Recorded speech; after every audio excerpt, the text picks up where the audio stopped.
Yo, what is good, Raider Nation? It's your boy, Raider Alex. I am back with another video for you guys. The Las Vegas Raiders have defeated the Denver Broncos 32-23. Look, this was a must-win game for us to stay alive in this AFC West division and the AFC in general. And look, we did what we had to do to get the victory. The Raiders continue their dominant streak against the Denver Broncos. Look, if there's three things guaranteed in life, it's death, taxes, and that the Raiders are going to beat the Denver Broncos. But in all seriousness, this was a tough game. This was a competitive game.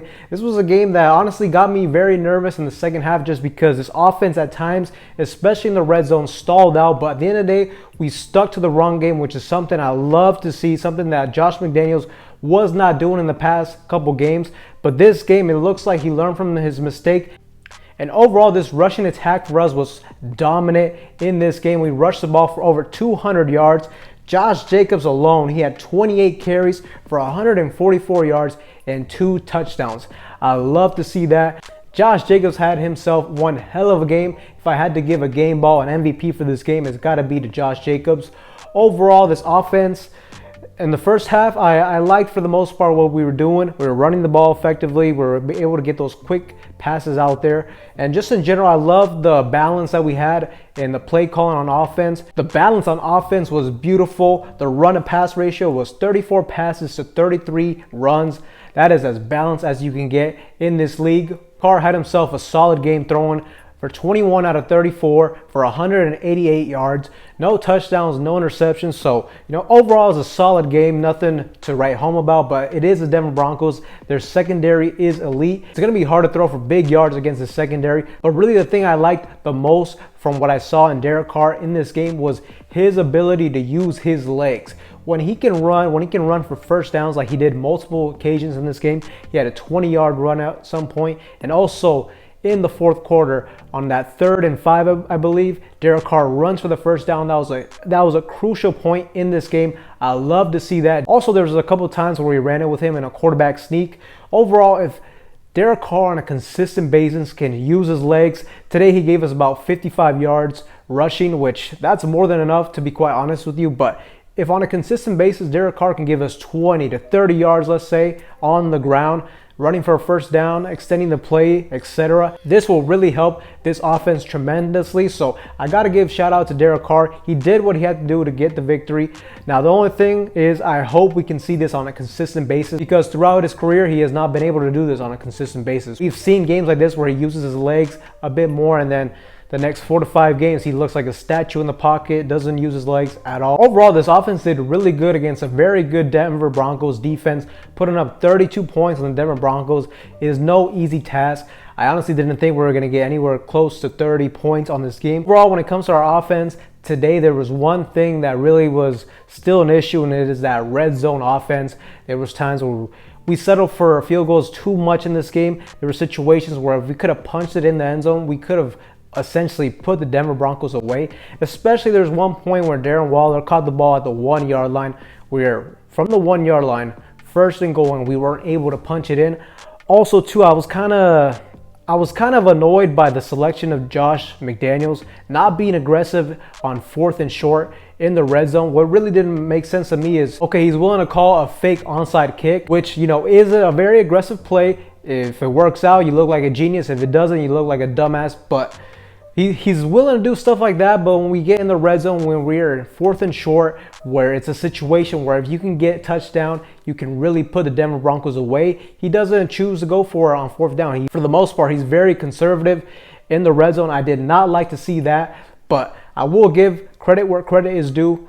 The past couple games, in the second half, this offense hasn't been able to put away teams in key drives. But in this game, being up 25-23 after the Denver Broncos just punched it in the end zone, making this a very close game with a little bit over 5-6 minutes left in the fourth quarter.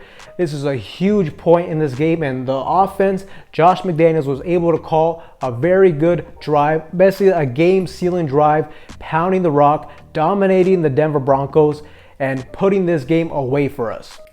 Now, when it comes to the defense in this game, overall, I thought the defense did a very good job containing Russell Wilson and this offense. For the most part, there was a lot of times during the game where it seemed like our defense was dominant. Towards the end, they did give up a big play to KJ Hamler. which is what led to Denver getting the touchdown, getting back into this game. But for the most part, this defense did very good. Shout out to Amik Robertson for getting that fumble and returning that to the house. That was a huge play in this game. That is the first time this defense has been able to give us a touchdown in 3 years. Also too, Max Crosby was dominant on the defensive line. He was able to get after Russell Wilson, had 2 sacks on the day. Not only that, we were able to get overall consistent pressure, able to contain Russell Wilson in the pocket. So I love how our defensive line looked for the most part in this game. Going into this game, when you look at Denver, you definitely saw their offensive line as being a potential weakness for them, and I thought that was a perfect opportunity for us to expose the Denver Broncos. Overall, I thought if we could run the ball, if we could get pressure on Russell Wilson, we should be able to win this game.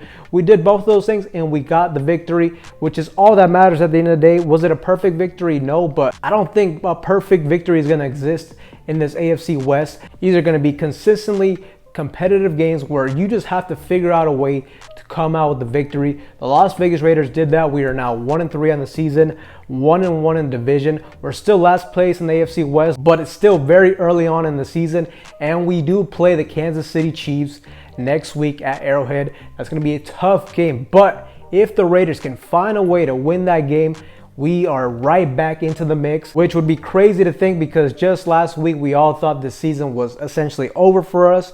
But in the NFL, you get back-to-back victories against divisional rivals, your season can really change in a heartbeat. Also, a big blow in this game was Denzel Perryman, because when he was out there, Denzel Perryman really made a huge difference in my opinion, especially in that run support. When Denzel Perryman was on there, this defense looked very good. Denzel Perryman left the game early with a concussion. We'll have to see if he's available for next week against Kansas City. I really hope so.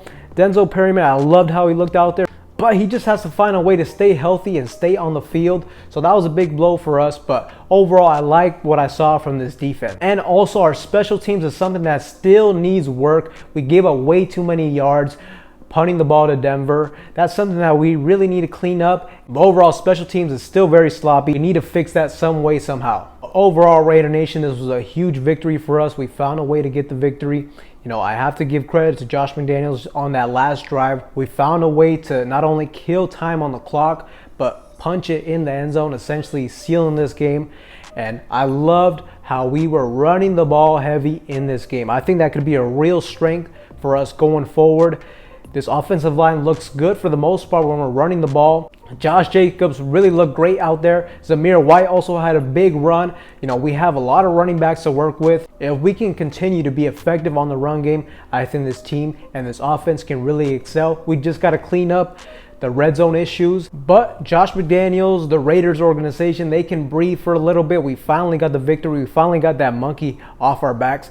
I hope this really just allows this team to not be so much into their head, to eliminate mental mistakes and just be able to go out there and play the game of football. Also, us as a fan base, we finally get to experience the win that we've been starving for. Overall, I liked how we looked in this game. We found a way to get the victory. But Raider Nation, let me know in the comment section down below who you think deserves the game ball for today on this victory. Me personally, I thought it was Josh Jacobs. He had a dominant game. I loved how he looked out there. But let me know your guys' opinions down below. With that being said, Raider Nation, that is all I have for you guys in today's video. Anybody that is new to the channel, you guys love Raiders related content like this, make sure to like, comment, subscribe to the channel. With that being said, I will see you guys in the next one.